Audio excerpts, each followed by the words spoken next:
let's get some equipment situated here at the shop. I bought a press, swivel vise, a couple more things inside the truck, a few more tools. So we're gonna set it up a little bit nicer, so when we do the job, we get it done right and not lacking any good tools. Decent tools, I should say. The ones that get the job done. All right, so finally, we got all the parts for this project. I mean, for the rear brakes project. I got this FTF dual caliper brackets, which requires Z32 300ZX brakes, which originally I thought it only requires these calipers, which is expensive and hard to find, that goes over here for the handbrake. And I thought I can use my stock rotors and stock calipers right here in the original spot, which they're a lot smaller, first of all. And when I do left foot braking, when you drift in left foot brake, you don't have to have a crazy bias where the front brakes slow you down and the rear tires doesn't have to overpower the brakes. They're not fighting against each other. But that's not the case. So I actually got new rotors, new brakes, new calipers that's original for this chassis, and then found out that it's not what I need. Contacted Josiah and he confirmed that I need everything Z32 big brakes, and so I had to spend more money, buy another set of calipers, buy brand new rotors, and check this out.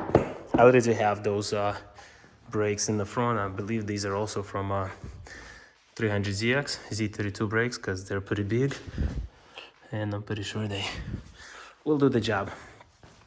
And check the difference between this rotor and the stock rotor. Look at that. This is a baby rotor, this is a heavy duty big brakes. So we definitely will have that stopping power when we need it, and good e-brake hopefully. So let's get into it, let's assemble it, and we gotta get this thing off the lift. Boom, right here. Bunch of boxes and all that, empty boxes from all these parts.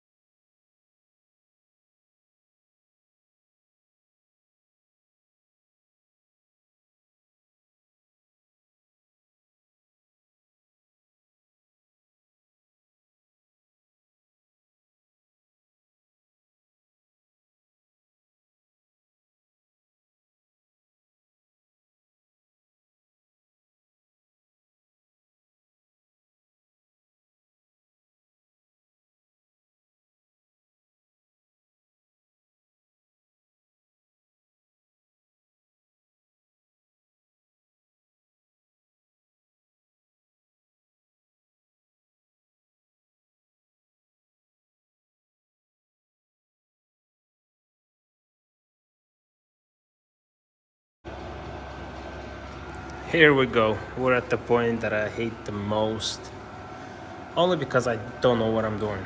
So somebody come rescue me. We got supposedly pretty simple standalone system for the engine that should like plug and play, but then we got nothing here. Starting with this little panel, which is gonna be ignition, start button, things like maybe fans, fuel pump. I don't know if that will come on through the computer or I'll have to wire it separately. Lights, wipers. Those are like the minimum things that I need to make this car worthy for any drift event. And I'm gonna have to locate it somewhere here in this dash, in this panel. Decide where I want it exactly, low or higher. This little dash I got, I might get a bigger one later, and that's whatever came with it, with this kit. Got a bunch of wires, Deutsch connectors, and we're gonna try to be an electronic wiring guy. So here we go. Definitely we're pushing this till the last step, because everything else, including involving wrenching, turning nuts and bolts, I can do okay, no big deal. But when it comes to all this, I don't know what I'm doing. But thank God there's YouTube, there's friends, there's Facebook. I can always comment, post something, and people will reach out and give me some tips, pointers, what to do, how to do. And that's how I'm planning to tackle this job. So let's do this together. Look at this, it's springtime already, nice and warm outside. And I'm still working on this thing, but I'm getting closer. Doing all the wiring. Got fuses, relays, got my switches over here. Doing, acting like I know what I'm doing. And looks like I'm doing something right. So, got all the wires in here. ECU mounted right there. And a couple fuses, grounds. And I'm gonna make a little custom panel over here that I'm gonna mount this thing right here. I'm gonna cover the rest of the hole here, and then the next what I'm gonna do is I'm gonna place this guy, all my fuses right here. It's gonna be visible. Right now I don't have a windshield here, as you can see, but once the windshield is gonna be in, I'll still be able to access it from here, and I'll be able to see if the fuses are good. And then my relays is gonna be attached to some of the fuses, and then whatever the other connectors will go towards the components, whatever I'm powering with this, and it's gonna be heated right under the bar, so like this, zip tied together. Basically the fuses on top and relays on the bottom. I will be able to access both of them, or just cut the zip ties and have more slack if I need to. So just thinking of how can I put everything that it's going to be easy to access, easy to service, and functional, not very clustered in one spot or in the way of doing any other things. And I think that's going to be kind of convenient. Now it's going to be there, the switch is going to be right here, not too far. Sometimes when you strapped in the seat, you don't have that much slack when moving forward, so if you stall or something, you can still reach the button and start the car. And then my Drift HQ handbrake is gonna be mounted over here somewhere. I'm gonna have to trim my panel right there, I mean the dash, a little bit, because right now I do have a bracket there that came with it, but it's way too low and close to the steering wheel, so I'm gonna have to change that. What else? Yeah, wiring is not my thing, but I am reading all the instructions and using common sense and Google. Bunch of connectors, tools, clamps. I got those fancy bridge connectors I'll be using, and a tool, whatever, to wire my fans, ECU, fuel pump, and whatnot. And I got the kill switch over there, a little cheap for now kill switch. And then yeah, that's that. Still a lot of work, but we're taking our time and doing things right. I got my battery box right here. I'm gonna have some threaded rods to secure this thing in here. I got the cover, all that. Nice ground there. I don't know. Little by little, we're making some progress. Just a little more progress. Got this situated for most of the power things I need to power up. I got my wires running for the radiator, I mean for the fans. All the relays that I need right now are wired, and I got my switches in there. So all my working tools. Let's see what we can do. I'm not gonna hook up the ECU right now, obviously, because I don't want to fire it up. I just want to make sure it cranks with all the buttons and stuff that I did. So let's see how that works. Battery hooked up, and one more thing. Let's turn my kill switch to on position. No sparks, no smoke. Off, on. So, it should work. Actually, one more thing that I didn't ground is my switches. Which will make the buttons line up.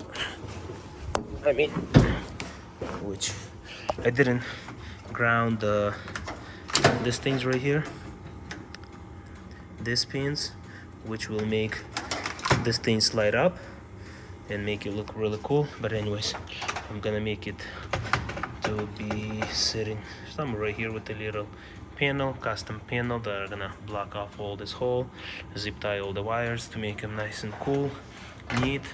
I think this is a little too deep. Like I said, when you're strapped in, like, it's hard to reach, but if it's like right here, it's about 4 or 5 inches closer, so it's easier. Let's see if it at least will crank. So right now is nothing, but when I turn power on, this should work right now. And obviously it's not gonna start up, like it won't fire up because I have my ECU off, plus I didn't hook it up there by the battery. So even though most of the stuff is on, I don't have fuel, I don't have header on, I just want to make sure this thing cranks. And nothing. Okay, nothing. Boom, boom. Power on. Nothing. Interesting. What else did I miss? I think I know what I missed. I didn't ground. Hold on, do I need to ground that thing? Because technically I have power coming. Oh, I know what it is. I don't have power there because I don't have a fuse in there.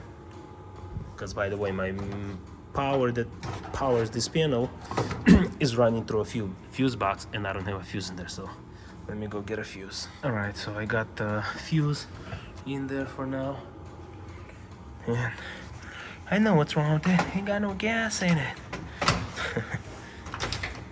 Boom.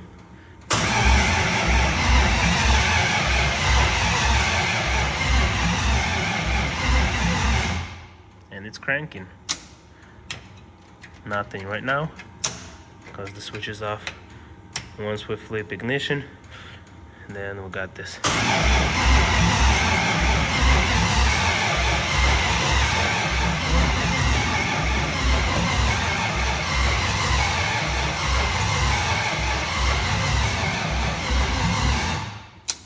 You ain't got no gas in it.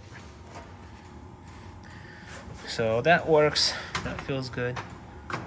And yeah, we got the ECU. We're gonna do like headlights, wipers, or whatever, wipers, headlights. And I was gonna do fans, but now the fans will be controlled by the ECU, by the computer, so I never have to worry about it. Never forget that. I was gonna do fuel pump separately, but also I don't need to do that. Once I turn my ignition on, and then ECU. Oh wow, look at that. Sheesh. I just had some see some lights over there in my ECU. This, oh my goodness, this is interesting. I didn't expect that, but interesting. Yeah, basically. Oh, that's right, I can't do that. My main power source is not hooked up, so I shouldn't be doing this. But anyways, once I do that, then I can set everything up. Forgot what I was gonna say, but yeah, computer will control my fans, it will control my fuel pump, and control everything else. I'm just gonna have to ignition on, ECU on, and start. This is almost like an ignition on right here. This would be ignition on. This one. This one is another power, like key in. Let's say key in, where now there's power to this button. Whatever I do with these will activate. So this is like key in, and obviously a kill switch. And this one probably will shut the car off as well because I'm killing power to the computer. So interesting. We'll see how it works. But I figure I'll have a separate switch for the ECU, and then this is power that gives me power to all of this, because now once I turn this on, I can have my headlights or Vipers or something else on, and power source to whatever else there without turning on ECU if I just don't need the car to like pumping gas and whatever. Race car thing. I don't know what I'm doing, but that's what it is.